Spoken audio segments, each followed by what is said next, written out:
Organising secretary Ganesh Gupta గారు, రాష్ట్ర యువజన సంఘాల సమాఖ్య అధ్యక్షుడు తిరుకుల రామకృష్ణ గారు, పొలిటికల్ చైర్మన్ మిత్రుడు చిత్త రవికుమార్ గారు, నల్మాస్ కాతయ్య గారు, సీనియర్ ఉపాధ్యక్షులు మరియు అన్ని జిల్లాల అధ్యక్ష కార్యదర్శులు, పాలకవర్గ సభ్యులందరూ మీకు నమస్కారం. సమావేశం మీ అందరికీ తెలుసు, మార్చి 4వ తారీఖున ఎన్నికలు జరిగేది ఓటింగ్ ద్వారా.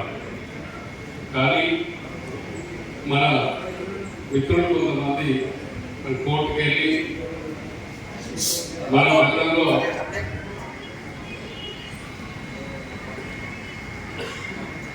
జనవరిలో సమావేశం నిర్వహించుకొని మార్చి 25వ తారీఖు లోపల ఎన్నికలు పెట్టాలనే ఉద్దేశంతో మనం తీర్మానం చేయడం జరిగింది.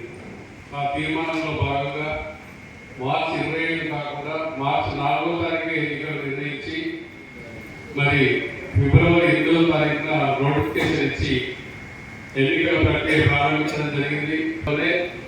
మరి ఎన్నికల అధికారులు నిర్వహించడానికి అధికారాన్ని కూడా తీసుకోవడం జరిగింది. తద్వారా మరి ఎన్నికల కమిటీ చైర్మన్గా మిత్రుడు మన మహాసభ ఉపాధ్యక్షుడు మెదక్ మున్సిపల్ చైర్మన్ తొడుపునూరు చంద్రబాబు గారిని రిక్వెస్ట్ చేసి ఎన్నికల అధికారిగా ఉండమని చెప్తే వారు కూడా అంగీకరించి ముందుకు రావడం జరిగింది. వారు కమిటీ కూడా వేసుకోవడం జరిగింది. మనలో ఉన్నటువంటి వాళ్ళు, సంఘంలో పనిచేస్తున్నటువంటి వాళ్ళు, మరి మిత్రుడు మనగారి శ్రీనివాస్ గారు, పసునూరు శ్రీనివాస్ గారు, చింతన రామకృష్ణ గారు, మరి అదేవిధంగా బాలేశ్వర గుప్తా గారు, మరి నలుగురిని కమిటీ వేసుకొని మరి ఎన్నికల ప్రక్రియ కొనసాగించాలని మరి వారు కూడా బ్రహ్మాండంగా కార్యక్రమాలు నిర్వహించడం జరిగింది. మరి ఎన్నో ఇబ్బందులు వచ్చినప్పటికీ, ఇబ్బందులు పెట్టినప్పటికీ కూడా వాళ్ళు బ్రహ్మాండంగా కార్యక్రమాలు నిర్వహించారు. మరి సభ ద్వారా వారికి కూడా నేను ధన్యవాదాలు తెలియజేస్తా ఉన్నాను. ఎందుకంటే మనం 8వ తారీఖు నోటిఫికేషన్ తర్వాత మరి 17వ తారీఖున నామినేషన్స్ ఉంటే నామినేషన్ల ప్రక్రియ అనేది సజావుగా కొనసాగింది. దాంట్లో 4 నామినేషన్ చేయడం జరిగింది. నేను, మరి అదేవిధంగా మిడ్జోడి షాపుందర్ గారు, అదేవిధంగా మరి మెదక్ మన కరీంనగర్ పుష్ప శ్రీనివాస్ గారు, నారాయణపేట సుజేంద్ర గారు, నలుగురు కూడా నామినేషన్ చేసిన తర్వాత మరి 18వ తారీఖున స్కూటీ సమయంలో మరి అప్పటికే స్టేటస్ తీసుకురావడం జరిగింది. అది ఎవరో కాదు, మరి షాపుందర్ తరఫునే ఒక వ్యక్తిని పెట్టి స్టేటస్ తీసుకురావడం జరిగింది. మరి ఆ స్టేటస్ వచ్చిన తర్వాత స్కూటీ యథావిధిగా ఆపేయడం జరిగింది మన ఎన్నికల అధికారులు. మరి ఆపిన తర్వాత మళ్ళీ మనం కోర్టుకి వెళ్ళి స్టేటస్ వెకేట్ చేయించడం జరిగింది. అది 24వ తారీఖు ఆర్గ్యుమెంట్స్ అయిన తర్వాత మనకి 27వ తారీఖున ఆర్డర్ రావడం జరిగింది.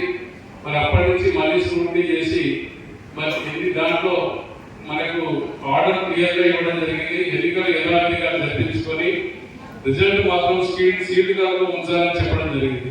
దాని మరి కోర్టు ఆదేశాల ప్రకారం 27వ తారీఖున మనకి 27వ తారీఖు అందిన తర్వాత స్క్రూటినీ ప్రారంభించడం జరిగింది. మరి ఆ స్క్రూటినీలో మన నియమాల ప్రకారంగా ఏ జిల్లాలో ఎన్నికలు జరగకుంటే ఆ జిల్లాలో ఎవరు కూడా పోటీ చేయడానికి అర్హత లేదు. ఆ జిల్లాలో ఉన్నటువంటి వాళ్ళు మహాసభ ఎన్నికల్లో ఓటు వేయడానికి కూడా అర్హత లేదని చెప్పేసి మనం పదే సమావేశాలు కూడా చెప్పుకుంటూ రావడం జరిగింది. అది బైలాస్లో ఉంది కూడా. బైలాస్లో ఉన్నప్పటికీ కూడా మన మీటింగ్ లో కూడా జనవరిలో జరిగిన సమావేశంలో ప్రతి ఒక్కరికి ఎన్నికలు జరిపించండి లాస్ట్ జరిగిన ఎన్నికలు మరి వారిని ఎన్నోసార్లు అన్ని జిల్లాల అధ్యక్షులకు ఫోన్ చేసి మరి వాళ్ళకి వీలు కాకపోయినప్పుడు కూడా మనం ఎన్నికలు నిర్వహించి మరి వారందరిలో రిక్వెస్ట్ చేసి కంపల్సరీగా ఎన్నికలు పెట్టాలి. మనం ఉన్నటువంటి 34 జిల్లాల ఎన్నికలు జరిగి మహాసభ ఎన్నికలకు పోతే బాగుంటుంది. ఏ ఒక్క జిల్లా ఎన్నికలు జరగకపోయినప్పుడు కూడా మహాసభ ఎన్నికలు జరిగితే బాగుండదు. మరి జరగకపోయినా పెట్టవచ్చు, కానీ ఈ పద్ధతిలో పెట్టవచ్చు, కానీ బాగుండదు అనే ఉద్దేశంతో అందరూ రిక్వెస్ట్ చేసి ఎన్నికలు పెట్టించడం జరిగింది. మరి అప్పుడే 9వ తారీఖున అనుకుంటా మరి మెదక్ జిల్లా, సంగారెడ్డి జిల్లా కూడా 9వ తారీఖున ఏకగ్రీవంగా వాళ్ళు తీసుకోవడం జరిగింది. మరి ఎన్నికల అధికారులు కూడా మనమే పంపించడం జరిగింది. మరి నాగర్ కర్నూలు జిల్లాకు వచ్చేసరికి మన ఎన్నికల్లో ఆ జిల్లాలో ఉన్నటువంటి సీనియర్స్ కొంతమంది మిత్రులు మరి మహాసభలో ఎప్పటి నుంచి పనిచేస్తున్నటువంటి మిత్రుడు మరి బంగారయ్య గారు అక్కడ స్థానికంగా అడ్వకేట్ అయినా వారు కోర్టుకు వెళ్ళి స్టేటస్ కు తీసుకురావడం జరిగింది. ఎన్నికలు యథావిధిగా ఆపేయాలని చెప్పి స్టే తీసుకురావడం జరిగింది. ఆ స్టే మళ్ళీ ఎవరు కూడా పట్టించుకోకుండా ఆ స్టే ఇమీడియట్ గా వెకేట్ చేసినట్టయితే మన ఎన్నికలు సజావుగా సేమ్ డేట్ మన మహాసభ జరిగినట్టే జరిగేది. దాన్ని వదిలేసి ఈ రాష్ట్రంలో తిరుగుడు స్టార్ట్ చేశారు. మరి జరిగిన తర్వాత మరి వారు కూడా అనవసరంగా ఎందుకు చేస్తున్న కేసులు బాగుంటుందని నేను కూడా అడగడం జరిగింది. మరి ఆ ఎన్నికల్లో ముఖ్యంగా నాగర్ కర్నూలు జిల్లాలో ఈ రోజు మనకు చెప్తున్నది ఏంటంటే ఓటింగ్ అనేది ప్రతి ఒక్క జిల్లా అధ్యక్షుడు వాళ్ళ ఇష్టానుసారంగా వాళ్ళ భార్యని వాళ్ళ పిల్లల్ని రాసుకుంటారు, రాష్ట్రం అంతా అడ్వర్టైజ్మెంట్ చేస్తుంది. కానీ నాగర్ కర్నూలు జిల్లా ఒకసారి మీ లిస్ట్ చూస్తే ఎవరి పేరు రాసుకుంటారు అనేది ఫస్ట్ ఆ జిల్లా చెప్పి వేరే చెప్తే బాగుంటుంది. గతంలో మీ అందరూ తెలుసు, ఉమ్మడి రాష్ట్రంలో మనం 3 సార్లు దాదాపు ఎన్నికలు జరిపించాం. నాగబాబు గారు కానీ, కోటేశ్వరరావు కానీ, అదేవిధంగా మన కనకరాజు కానీ 3 సార్లు ఎన్నికలు జరిపించాం. ఈ ఓటింగ్ అనేది కూడా అప్పుడు కూడా ఏ విధంగా ఉంది, జిల్లా అధ్యక్షులు ఎవరైతే ఉందో వాళ్ళే రాసి పంపించడం జరిగింది. అవే ఆమోదింపజేసి మనం ఆ ఓటింగ్ ద్వారానే ఎన్నుకోవడం జరిగింది. ఇప్పుడు కొత్తగా మరి అప్పటికన్నా ఇప్పుడు ఒకటి సోషల్ మీడియా ఎక్కువైపోయింది. ఆ సోషల్ మీడియా ద్వారా అది ప్రచారాన్ని చేసి మీ ఓటు రాయలేదు, మీ ఓటు రాయలేదని చెప్పేసి దాన్ని ఎంటర్టైన్ చేస్తూ ప్రతి ఒక్కరిని కూడా ఇబ్బంది పెట్టేటువంటి పరిస్థితి తీసుకురావడం జరిగింది.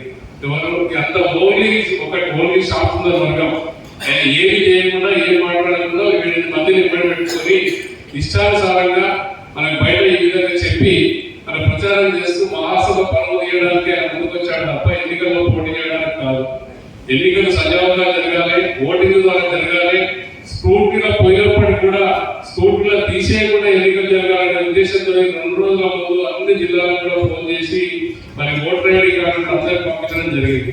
మీరు ఎవరు కూడా ఫోటోలు అర్పించేయండి, మీ నెంబర్తో సహా ఫీడ్ చేసి పంపించాలి. దాంట్లో ప్రతి ఒక్క జిల్లా అధ్యక్షులు కూడా ఫోన్ చేసి ఓటర్ ఐడి కార్డు కూడా పంపించడం జరిగింది.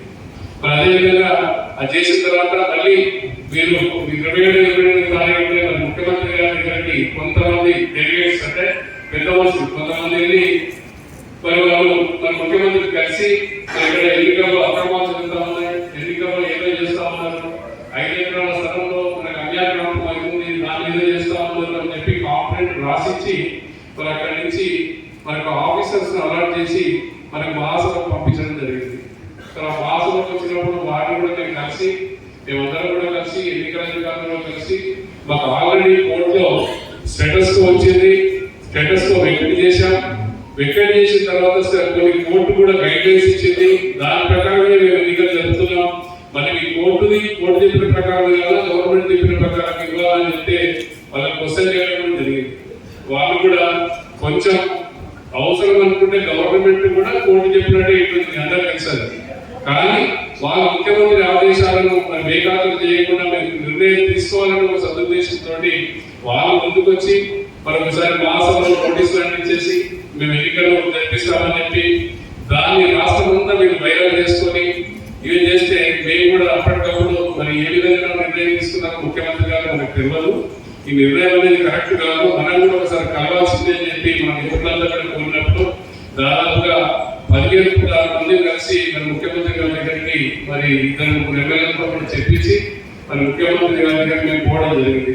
ముఖ్యమంత్రి గారికి అప్పటికి మనం పోకముందే మీరు ఎందుకు వచ్చారనేది క్లియర్ గా ముఖ్యమంత్రి గారికి తెలుసు కాబట్టి క్లియర్ గా చెప్పండి, ఏది మీ ప్రాబ్లం అంటే ఏం చేశారు మీరు మా ఎన్నికలు ఈ విధంగా జరుగుతా ఉంటే మరి ఎప్పుడు కూడా ఈ 100 సంవత్సరాల చరిత్రలో ఎన్నోసార్లు ఎన్నికలు జరిగాయి, ఇక్కడ కూడా గవర్నమెంట్ ఇన్వాల్వ్ కాలేదు ఇప్పటి వరకు.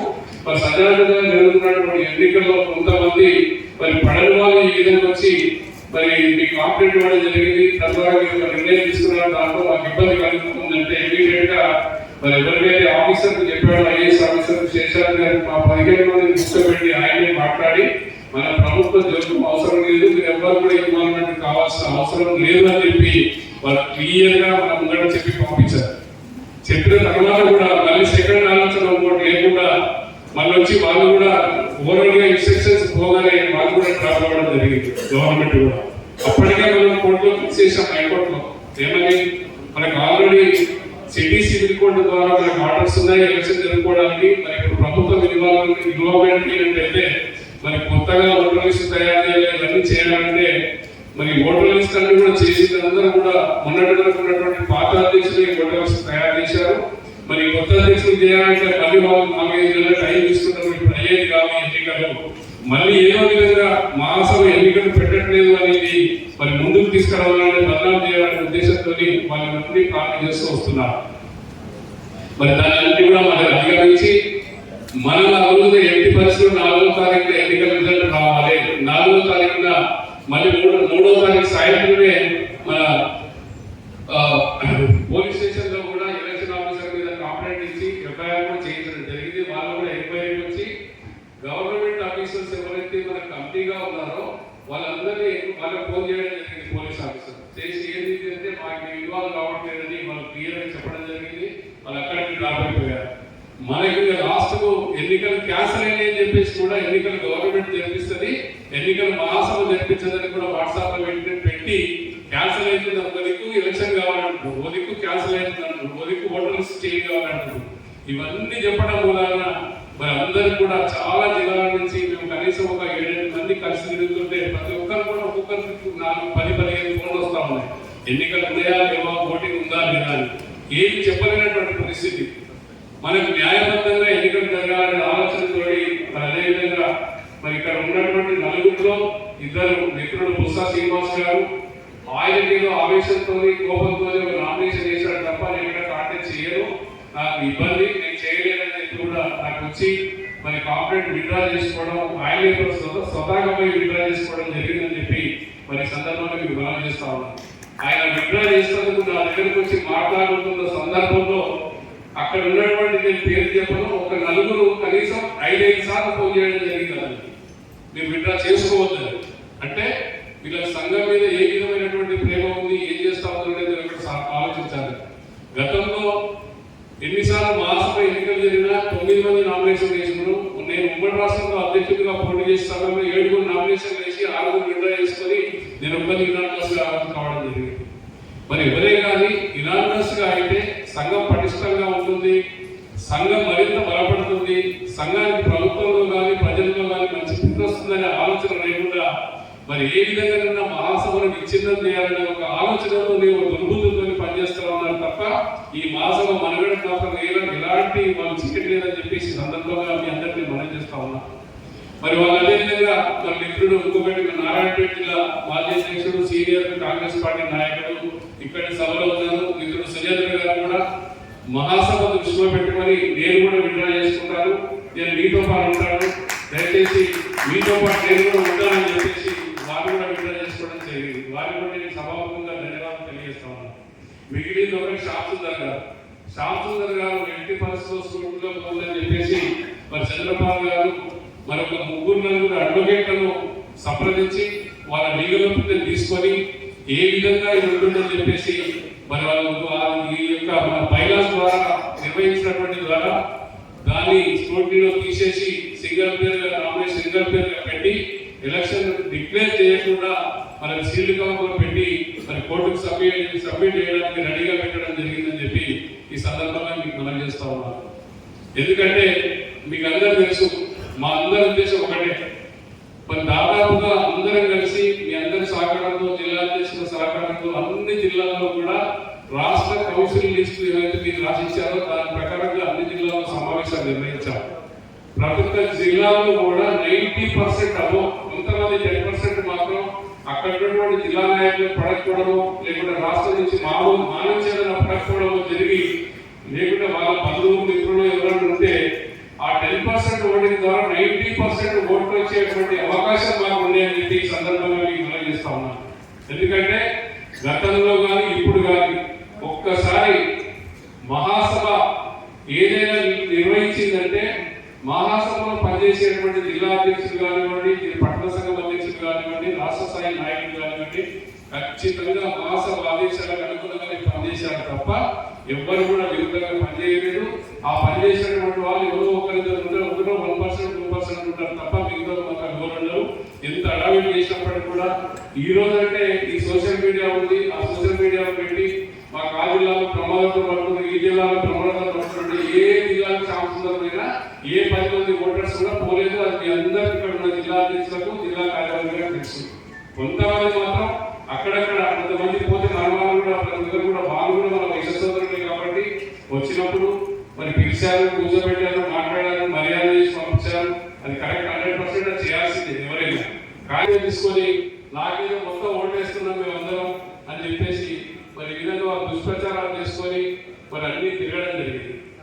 లాస్ట్ ఒక 2 జిల్లాలో మీరుండే మరి అదేవిధంగా ఉమ్మడి ఆదిలాబాద్లో కూడా మరి మంచిర్యాల పెద్దలు మరి నర్మాస్ కాంతయ్య గారు మరి ముక్త శ్రీనివాస్ గారు ఆధ్వర్యంలో ఆ రోజు ఒక సమావేశం కూడా ఏర్పాటు చేయడానికి డేట్ నిర్ణయించాం. జగిత్యాల 2 పెట్టుకుంటే మనకు మొత్తం అన్ని జిల్లాలు కూడా కవర్ అయ్యే ఉద్దేశంతో ఆ రోజు కూడా పెట్టడం జరిగింది. కానీ ఆ రోజు వీలు కాక ఈ కోర్టు వివరాలు కేసుల వల్ల ఆ 2 జిల్లాలకు మేము పోలేకపోతున్నాం. అలా చేర్చుకొని మరి సమావేశాలు నిర్వహించుకొని మరి వాళ్ళ ఇష్టానుసారంగా మాట్లాడుతున్నారు. మీ అందరికీ తెలుసది, సోషల్ మీడియాలో చూస్తున్నారు. కొంతమంది దాన్ని స్పందించడం జరుగుతూ ఉంది, కొంతమంది స్పందించట్లేదు. కానీ మరి ఇప్పుడు ఇంకొక విషయం ఏంటంటే ముఖ్యంగా గత 5 సంవత్సరాల కింద కూడా మన దగ్గర ఐవీఎఫ్ వామ్ ఈ 2 సంవత్సరాలు జిల్లాలో మాకు చాలా ఇబ్బందులు అవుతున్నాయి. మేము జిల్లాలో పనిచేయలేకపోతున్నాం. వీళ్ళందరూ కూడా ఇన్వైట్ చేసి మరి ఐవీఎఫ్ వామ్లు ఉండేవాళ్ళు వాళ్ళని అంతా చేసుకోమనండి, మనకు అభ్యంతరం లేదు. మన దాంట్లోకి వచ్చి ఇన్వాల్వ్ అయ్యి మనకి ఇబ్బంది పెడతా ఉన్నారు. మరి ఈ సంస్థ ద్వారా మనకి ఇబ్బందులు అవుతున్నాయి అన్నప్పుడు మనం క్లియర్ గా ఆర్యవేశ మాసంలో కార్యవర్గ సమావేశంలో ఈ 2 సంస్థల పైన ఒక తీర్మానం తీసుకోవడం జరిగింది.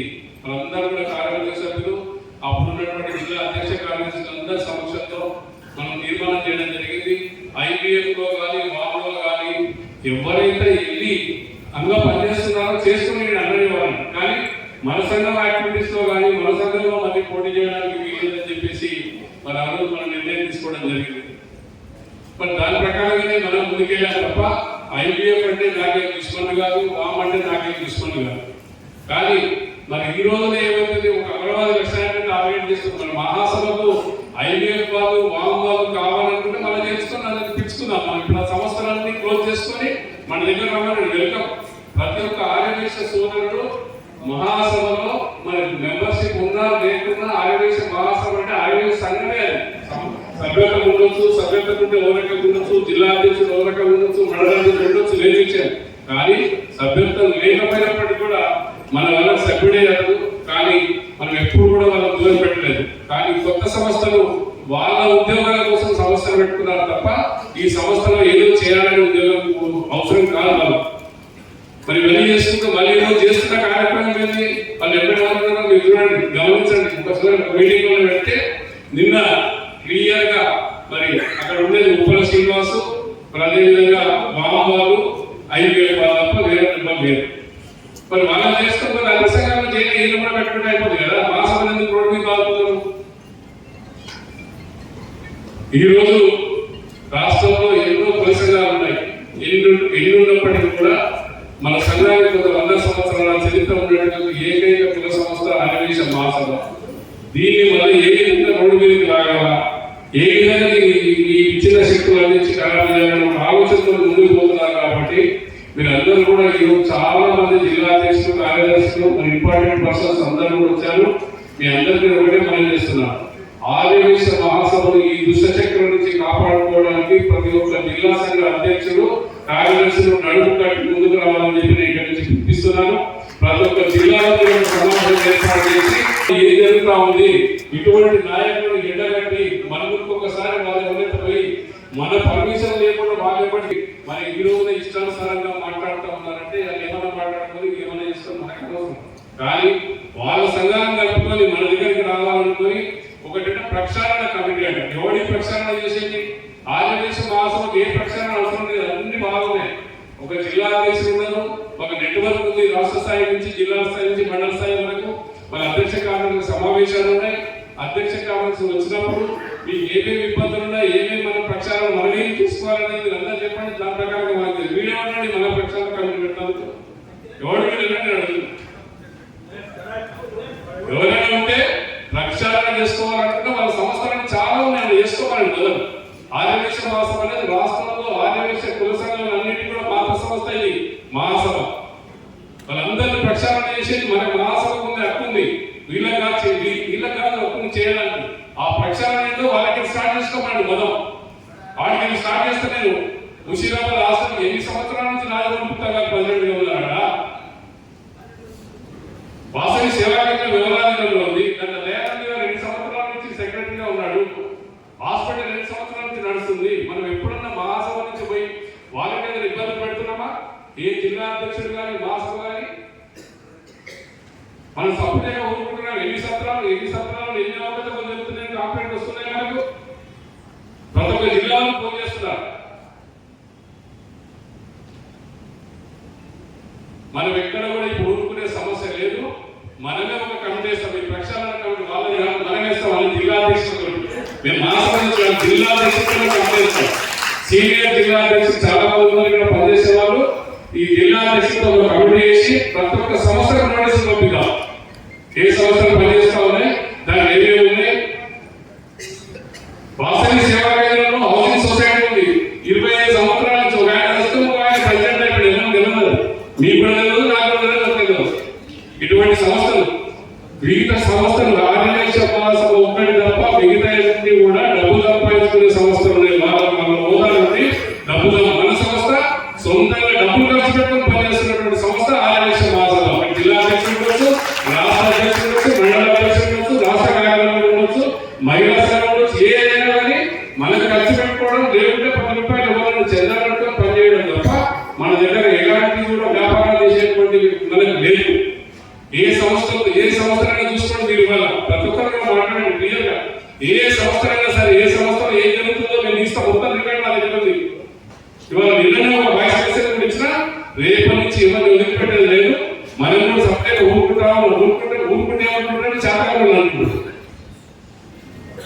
మనం ఎక్కడ కూడా తగ్గేది లేదు. వాళ్ళ ప్రచారాలు కాబట్టి ఒప్పిందని ఎవరైనా ప్రచారం కమిటీ ఇస్తారు. ఆయన ప్రచారం చేస్తాం. మొత్తం రికార్డు నా దగ్గర ఉంది. ఏం ప్రచారం చేస్తున్నాడు ఆయన చైర్మన్.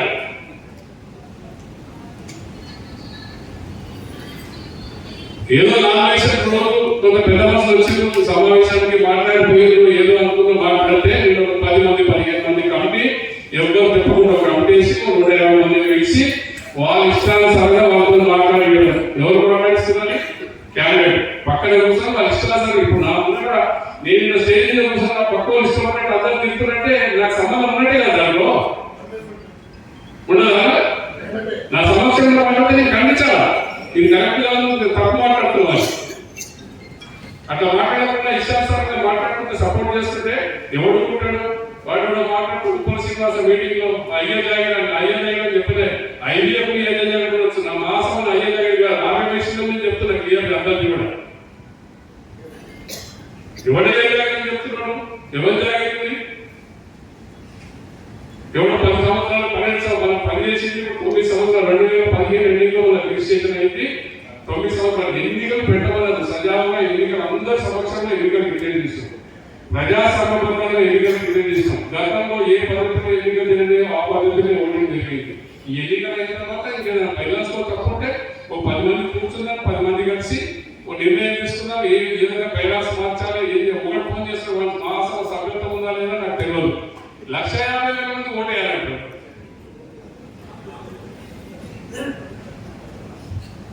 ఇంకో ఫోన్ చేస్తారు జిల్లా కనీసం ఒక్కొక్క జిల్లా 100 మందికి 50 ఓట్లు అంటారు. ఇంకో ఫోన్ చేస్తే నా ఓటు ఎందుకు రాలేదంటారు. మళ్ళీ ఇంకోటి విస్తృతి చూడాలి. కొత్త కమిటీ ఫామ్ కాగానే వీళ్ళే ఎన్నికలు ఉండి కనీసం ఒక 50 ఫోన్లు చేసిన వాళ్ళకి ఓటర్ లిస్ట్ నా పేరు అప్పుడే వాళ్ళు ఓటర్ లిస్ట్ ఇస్తున్నట్టుగా వాళ్ళు ఓటింగ్ వాళ్ళు జరిపిస్తున్నట్టుగా ఒక 50 మంది ఫోన్ చేసినారు. అప్పటికి ఒక మనం ఎలక్షన్ కమిటీ వాళ్ళ నలుగురు వాళ్ళని కలవడానికి పోతే ఏం ఫోన్లండి మాకు మేము ఎన్నికలు ఇంకా ఉంటే మేము ఎన్నికలైనా జరిపిస్తాను. ఎన్నికలు మాకు కాదు కూడా మేము జరిపేయలేదు. కానీ ఇంత ఇబ్బందులు మాకు తెలియదని చెప్పి వాళ్ళు మాట్లాడుకుంటాం. గతంలో జరిగిన ఎన్నికలు గతంలో అధ్యక్షులే రాసింది కదా, ఎవరు రాయలేదు. ఇప్పుడు వాళ్ళే కదా. అప్పుడు కాకుండా ఆ అధ్యక్షులు కాకుండా ఇప్పుడు కొత్త అధ్యక్షులు వచ్చారు. ఇప్పుడు మొన్నటి వరకు 33 జిల్లాలు ఎన్నికలు జరిగితే 33 జిల్లాలు ఉన్నటువంటి పాత అధ్యక్షులే లిస్ట్ ఫైనల్ చేసింది కదా. కాకపోతే ఒకటి 2 ఎక్కువ తక్కువ ఉంటే మార్చుకొని ఇచ్చింది. మరి దాంట్లో కోర్టులో కేసు ఏ విధంగా పెట్టారు? మనకు గవర్నమెంట్ ఇచ్చింది ల్యాండ్. కాంగ్రెస్ గవర్నమెంట్ మనకు ల్యాండ్ టీఆర్ఎస్ గవర్నమెంట్ ఇచ్చింది. అన్ని కులాలకు ఇచ్చింది. మన కులాలకు కూడా కనీసం ఒక 10 లీటర్లు పెట్టినాం, రిప్రజెంటేషన్ ఇచ్చినాం. దానికి కూడా ఈ ఐవీఎం వాళ్ళు వాళ్ళే మనకు అడ్డుపడ్డారు. అడ్డుపడితే మల్లికార్జున నేను పోయి 2 సార్లు మరి గణేష్ గుప్త గారితో చెప్పించి మరి మనకి మహాసభకు సంబంధించిన రికార్డు మొత్తం వాళ్ళకి సబ్మిట్ చేసిన తర్వాత మనకు నడిపించేదాం వాళ్ళకి ఏమి ఇప్పుడు 5 ఎకరాల స్థలంలో కూడా అన్యాక్రాంతం అవుతుంది ఏమవుతుంది అని చెప్పి సీఎం ఇచ్చిన కాంప్లైంట్ ఉంది, కాపీ మా దగ్గర ఉన్నది. మరి ఏం చేద్దామనుకుంటారు వీళ్ళు అసలు? 5 ఎకరాల స్థలంలో అన్యాక్రాంతం అవుతుంది, ఏమో చేస్తున్నారంటే వాళ్ళు అమరావతి లక్ష్యాన్ని మనం బిల్డింగ్ కట్టుకుంటున్నా లేకపోతే ఏదైనా కట్టుకుంటున్నా మనం రియల్ ఎస్టేట్ చేసి దాన్ని మనం ప్లాట్ చేసి అమ్ముకుంటున్నాము.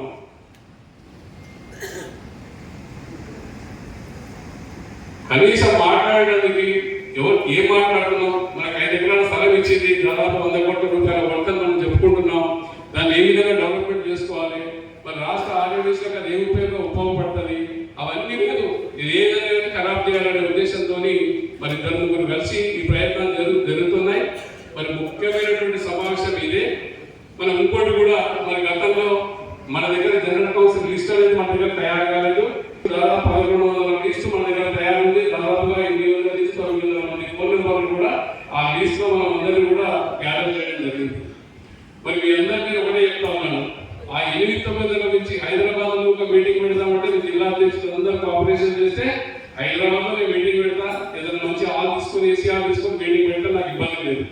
అవసరం లేదండి, మరి మా జిల్లాలో జనరల్ కౌన్సిల్ సమావేశం ఏర్పాటు చేస్తాం, మీరు రండి అంటే మా దగ్గర కమిటీ వాళ్ళందరూ కూడా 7-8 మంది ఏ జిల్లాకైనా రావడానికి మీరు టైం ఇచ్చినట్టు ఇమీడియట్ గా వెయిట్ చేయకుండా కమిటీ నిర్ణయం తీసుకుంటే ఆ నిర్ణయం ప్రకారంగా ఇప్పుడు చెప్పండి మీరు ఆ నిర్ణయం ప్రకారంగా ముందుకెళ్దాం. ఎందుకంటే ఎప్పుడైతే రాష్ట్ర జనరల్ కౌన్సిల్ తయారైందో వాళ్ళంతా కూడా సర్వసభ్య సమావేశానికి అర్హులు వాళ్ళు సర్వసభ్య సమావేశానికి పిలవాలా, మనం మీటింగ్ పెట్టాలనే ఉద్దేశంతో ఈ రోజు ఒక కార్యవర్గ సమావేశం దాకా ఓన్లీ జిల్లా అధ్యక్ష కార్యదర్శులు, ఇమీడియట్ పాస్పోర్ట్, అదేవిధంగా మహాసభ పాలకవర్గంలో ఉన్నటువంటి వాళ్ళని ఈ రోజు సమావేశానికి మనం పిలవడం జరిగింది.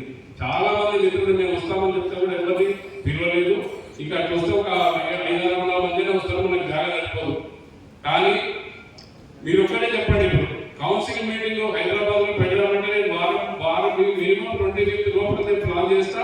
25వ తారీఖు లోపల జనరల్ కౌన్సిల్ సమావేశాన్ని ఏర్పాటు చేయడానికి మన దగ్గర వెళ్దామంటే మనం, ఎందుకంటే వాళ్ళందరినీ మొబైలైజ్ చేసి తీసుకురావాల్సిన బాధ్యత జిల్లా కార్యవర్గం పైన, జిల్లా అధ్యక్షుల పైన ఉంటుంది. కాబట్టి ఆ విధంగా చేద్దాం. కాదు అంటే ఒక్కొక్క ఉమ్మడి జిల్లాలో ఆ సమావేశాన్ని ఏర్పాటు చేద్దాం. ఉమ్మడి జిల్లా అంటే ఉమ్మడి జిల్లాలో 10 జిల్లాల్లో మనం సమావేశాన్ని ఏర్పాటు చేద్దాం. మీ ఇష్టంగా ఏదైనా ఏం చెప్పినా నేను దానికి రెడీగా ఉన్నా రావడానికి. ఇప్పుడు దాదాపుగా మనం 30 జిల్లాలు ఇప్పటి వరకు తిరగడం జరిగింది. మళ్ళీ మరి 10 జిల్లాలు 30 జిల్లాల్లో కాకుండా 10 ఉమ్మడి జిల్లాల్లో ఒక సమావేశం ఏర్పాటు చేద్దామంటే దాని గురించి చెప్పండి. అవసరం లేదంటే మేము హైదరాబాద్ లో ఏదైనా ఇబ్బంది అయినప్పటికీ కూడా అందరూ హైదరాబాద్ తీసుకొని వస్తాం. హైదరాబాద్ లో సమావేశం ఏర్పాటు చేయాలంటే ఈ రోజే దాన్ని డేట్ ఫిక్స్ చేసి అది ప్రకటిస్తానని చెప్పేసి సభాముఖంగా మీ అందరికీ మనం చేస్తా ఉన్నాం. ఎందుకంటే ఒకసారి మాత్రం జనరల్ బాడీ ఖచ్చితంగా కావాలి మనకి. ఆ జనరల్ బాడీలో ఇప్పుడు మాట్లాడే మాటలే కాకుండా ఇంకా అన్ని కూడా తీర్మానాలు ప్రవేశపెట్టి దాంట్లో నిర్ణయం తీసుకునేటువంటి అవసరం ఉంది. కాబట్టి ప్రతి ఒక్కరు కూడా మీరు దాన్ని స్పందించాలి. ప్రతి ఒక్క జిల్లా అధ్యక్షుడికి బాధ్యత ఉంది. మీరు జిల్లాలో 2 సంవత్సరాల పదవి కాలానికి ఎన్నికయ్యారు కాబట్టి మరి 2 సంవత్సరాల్లో రానున్న రోజుల్లో కార్యవర్గ సమావేశాలు నిర్వహించి మరి మహాసభలో పూజ తప్పకుండా 2 మాసాలకు ఒకసారి ఇక్కడ మీటింగ్లు జరుగుతాయి. కాబట్టి అదే మీటింగ్ 2 నెలల తర్వాత మళ్ళీ మీటింగ్ ఏర్పాటు చేసి మహాసభలో ఏం జరుగుతా ఉంది, మహాసభలో మన తప్పు జరిగితే సరిదిద్దడానికి మీరే ఉన్నారు కాబట్టి మీరు చెప్పండి. కాకుంటే ఈ సమావేశాల్లో కూడా మహాసభలు మనము ఒకటి మాత్రం దయచేసి అందరూ గమనించాలి, ఈ రోజు మన మహాసభకు ఉన్నంత నెట్వర్క్ ఏ సంఘానికి కూడా లేదు. దాన్ని మనం కరెక్ట్ గా సద్వినియోగం చేసుకోండి అని చెప్పి నా అభిప్రాయం. ఎందుకంటే ప్రతి ఒక్క జిల్లాలో కూడా జిల్లా అధ్యక్షులు కార్యవర్గ సమావేశం ప్రమాణ స్వీకారాలు ఇప్పుడు చూస్తే బ్రహ్మాండంగా చేస్తున్నారు. అన్ని జిల్లాల్లో కూడా నేను వెళ్ళాను. ఎక్కడ కూడా చూసుకోకుండా అక్కడ ఉన్నటువంటి వాళ్ళు మంత్రులున్నా, ఎమ్మెల్యేలున్నా, మరి పెద్దలున్నా పిలుచుకొని కార్యక్రమాలు బ్రహ్మాండంగా చేస్తున్నారు. అదేవిధంగా కార్యవర్గ సమావేశం కూడా నిర్వహించి కార్యవర్గ సమావేశంలో రానున్న రోజుల్లో మనం ఏం చేయాలి, మనం ఏం చేస్తున్నాం, మనం ఈ కార్యవర్గ సమావేశం ద్వారా ఏ తీర్మానాలు తీసుకున్నాం, మరి మహాసభలో మీరు జిల్లా నుంచి అడిగాల్సిన ఏమున్నాయి అవన్నీ కూడా చర్చించుకొని ముందుకెళ్తే మరి ఆర్యవేశ మహాసభ కూడా ఎప్పటికప్పుడు అలర్ట్ ఉంటుంది. మరి కార్యక్రమాలన్నీ కూడా నెరవేరడానికి రానున్న రోజుల్లో లోకల్ ఎన్నికలు వస్తా ఉన్నాయి. గతంలో మీ అందరూ చూసినట్టయితే దాదాపుగా 150-160 మంది